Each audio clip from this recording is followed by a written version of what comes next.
Social fluency is the ability to consider different perspectives, show empathy and compassion, and work well with others.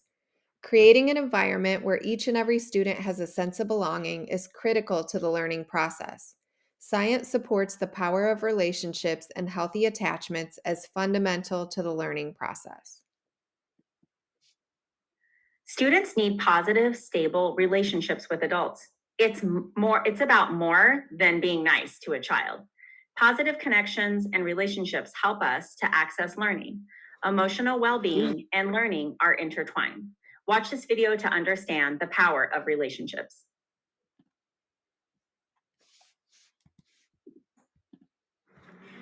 You had so much to offer yesterday. You okay? I'm tired. So what's going on? Strong relationships are central to the learning process.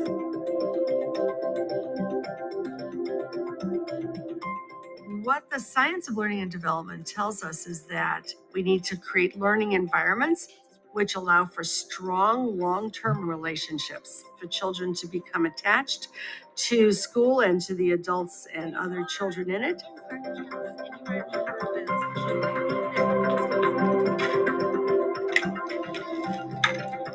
When children have experiences of closeness and consistency and trust, oxytocin is released. Oxytocin has many, many positive effects on the development of the brain. So when we think about a relationship, we're not just talking about being nice to a child.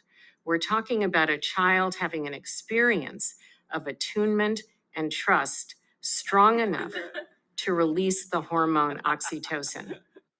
Good morning, Ariana. How you doing today? The purpose of the morning greeting is to connect with them and to just make sure that I'm seeing them as humans. Like I'm making that relationship with them, making that bond. I prioritize relationship building because getting to know them is the best part of the job. When I come in the morning, we usually talk about things that are happening in our community. We're trying to build caring and respect. The teacher is trying to understand who I am and my values as a person.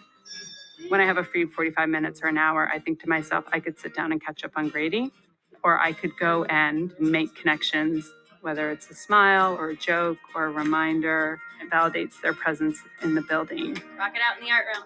It starts from so much honesty and transparency with kids.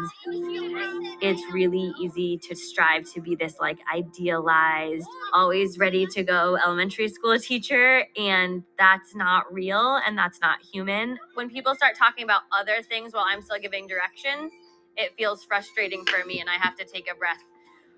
My students connect most with me when they see that I also struggle and I also have challenges. It takes a lot of vulnerability on my part.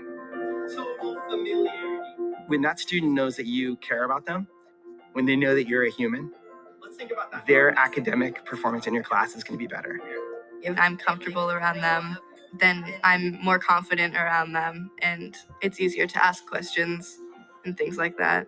So when you're looking at this graph, what is it that you think happened? Some teachers I don't always get along with the best, so then sometimes I'm like, I can't do it, so I'm just not gonna do it. But when I like the teacher, I want to do their work. I'll be like, I can learn this. You all have done outstanding work.